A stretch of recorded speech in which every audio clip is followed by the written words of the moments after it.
Hello everyone. So I'm gonna try and make this a quick video post, mainly because it's just about something really quick. Hopefully I will stop sleeping all day and actually get around to making some longer posts in the next couple of days. But for now, I'm just gonna do a quick post about how my follow-up appointment went with my plastic surgeon on Monday, so yesterday. My plastic surgeon is Dr. McKay, and I had two wonderful experiences, as far as plastic surgery appointments go, with him leading up to the surgery. We'd met twice. He was really great. He took the time to answer all of my questions. He carefully went over every single surgery option there was, explained why the one he picked was, what he thought was best for me and why it was best for me, and, did I agree with his decision and stuff like that. He was great. He had great bedside manner. He was, friendly, whatever. Awesome. Seemed like an awesome guy. I go in on Monday morning for my follow-up appointment. So this is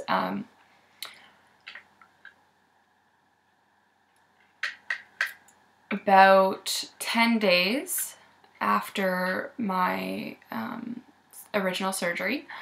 And the nurse brings me into the room with my Aunt Joanne, because she came with me. Oh, I forgot. So when she first brings us into the room, she says, "So I understand you're a patient of Dr. McKay's." "Yes, I am." She said, "And you had surgery recently?" And I was like, "Yes." She's like, "And what did you have?" I said, "Hey, shouldn't you know this?" I was like, I had a preventative double mastectomy with reconstruction. And she was like, "Oh, okay. And you had this one?" And I was like, "February 14th. She's like, "Oh, okay. And so this is February 14th. And I was like, "Yep, February 14th. And she leaves, and I'm just, thinking in my head, "You're holding your chart in my hands. Shouldn't my chart tell you what surgery I just had done? Shouldn't my chart also include the date of that surgery? Why do you need to check this? Are you just trying to make sure that I'm the correct patient? If so, okay, I get that." But she seemed really unsure why I was there. Like, not just, "Oh, I'm asking to confirm," like, really unsure why I was there. So we're waiting and waiting and waiting. Eventually she comes back in, and she's like, "Do you have any dressings on that we need to take off before Dr. McKay comes and looks at you?" And I'm like, "Nope, no dressing." She's like, "Do you have drains in?" I was like, "Nope, drains are out." She's like, "Okay," so she leaves. Again, isn't this something that they should know, whether I still have dressings on or not? We wait and wait and wait and wait and wait. Finally, Dr. McKay comes in. He seems in a bit of a rush. He comes in and is like, "Okay, so how you doing? How you doing?" I'm like, "Oh, okay, I'm doing okay." He's like, "Okay, and how's the pain?" And I was like, "Oh, it's about a 4 or 5 right now, which is a lot better than it has been, but that's on the like quadrupled pain med dose than what you guys originally gave me." He's like, "Oh, okay, okay. And do you still have your drains in?" Which is hilarious, because I'd called him. Like, he should know that I have my drains out, because there was a doctor's order given to the at-home nurse telling them to take my drains out. Plus, I had talked to him on the phone and told him that my drains were out earlier in the week. So he knew that my drains were out. Also, shouldn't that be in my chart? He's like, "Oh, no, that's right. And I said, "No, they came out on day 4.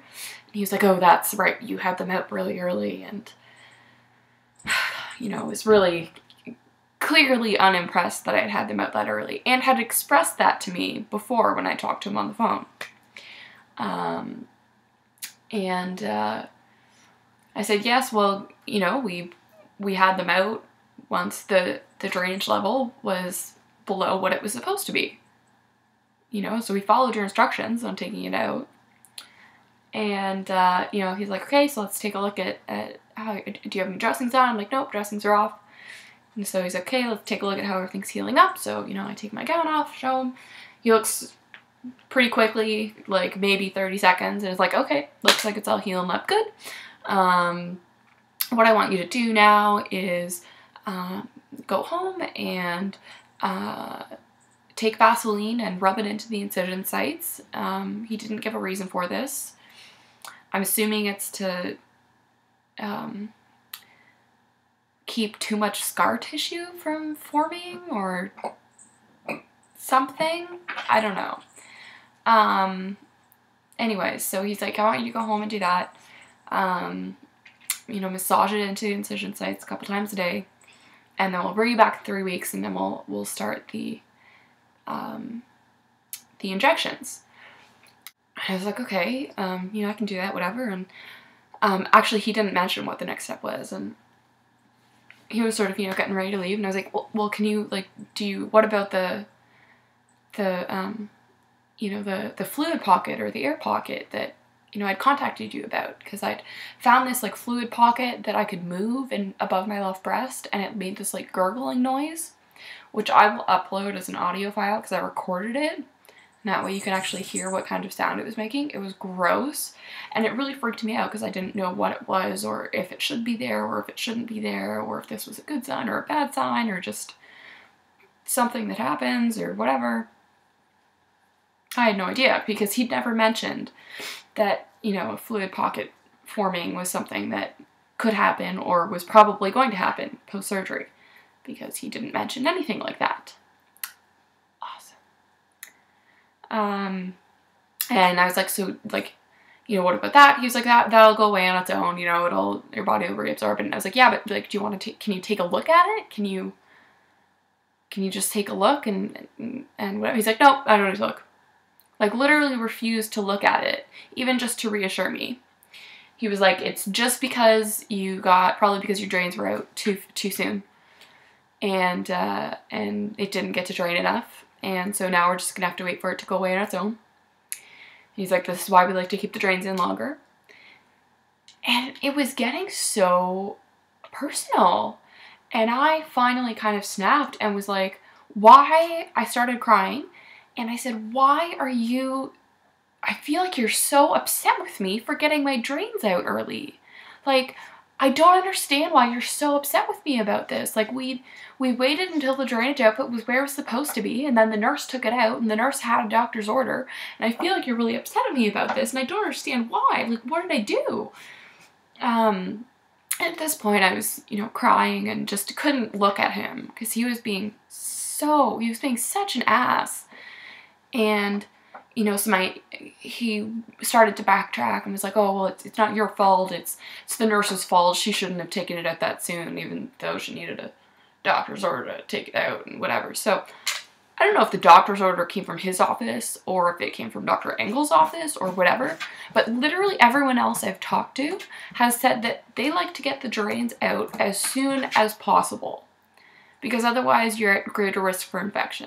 Everyone else I've talked to besides this guy has said that, you know, as soon as the drains are ready to come out, they want them out, and that leaving them in longer can actually be dangerous. So, I don't understand why he's so upset that they came out on day 4. He's really insistent that they should have been in at least 10 days, when everyone else I have talked to in the medical profession and not has said that no, that's not what they do. Anyway, I cried for the rest of the appointment. I just couldn't talk to this guy anymore. I just couldn't listen. Like, he was also upset, I think, he sounded pretty upset that we'd, you know, gone behind his back and gotten an increased dosage prescription of my pain meds from my family doctor instead of through his office, when he was completely unreachable. First of all, because I talked to my family doctor and she tried to get a hold of him and couldn't get a hold of him. And so she talked to the surgeon, the plastic surgeon on call, and they agreed with the decision to up it. And so she did. So he seemed really upset with this decision, though, that we didn't go directly through him to increase the dosage of the pain medication. which we shouldn't have even needed to do because he should have just listened in the first place when I explained to him 50 billion times that pain meds don't work for me. So ridiculous. And he was also upset because my family doctor decided to put me on an anti-inflammatory. And she only did this on about day 5 post-op. And he was upset. He's like, you shouldn't, we don't like putting people on anti-inflammatories because it increases chances of bleeding, especially in the first 48 hours. And I was like, well, I wasn't on one in the first 48 hours. I was on one, from day 5 post-op till now. And I'm on it because a medical professional prescribed it to me. It might not have been you, but it was still a medical professional. And the reason she prescribed it to me was because the pain meds weren't working, and the majority of my pain was being caused by the swelling and inflammation. So she figured putting me on an anti-inflammatory would help, decrease the swelling and therefore help with the pain. Anyway, he was just he wouldn't look at me for the rest of the appointment. I wasn't looking at him because I was crying, but my aunt said later he couldn't look at me for the rest of the appointment. He just gave us a slip, said come back in 3 weeks and we'll start the injections then. My aunt tried to ask him about exercise, when can I start going back, and his answer was just let the pain dictate that, which is not an answer. Especially not to an athlete. Let the pain dictate it. I'm used to pushing through pain. So to me, pain is not a reason to stop doing something. And I don't know what is good pain or bad pain with this. Is it a good pain when I'm stretching, or is it a bad pain and I'm gonna rip some stitches or tear something, or my expander's gonna burst or something? I have no idea. So this guy was super unhelpful, didn't want to give me the time of day, didn't give a shit about me. It was I've done the surgery now, don't give a crap about you. As long as there's not an infection, I don't give a rat's ass. I don't need to look at you. I don't need to talk to you. I don't need to examine you. I don't need to waste my time on this. And it was so ridiculous because this was the exact opposite of how he had acted from the first 2 appointments that I'd had with him. He had been such a nice guy then, and this time he was just a pretentious asshat. Seriously, I don't want him dealing... The thing is that I have to go see this guy for injections now to my expanders. So I have to go see him for a couple weeks for that. I have to go see him for another surgery for the exchange surgery to get the implants in and the expanders out. I don't want to fucking deal with this asshat for all of that. Not if he's going to treat me like this every time.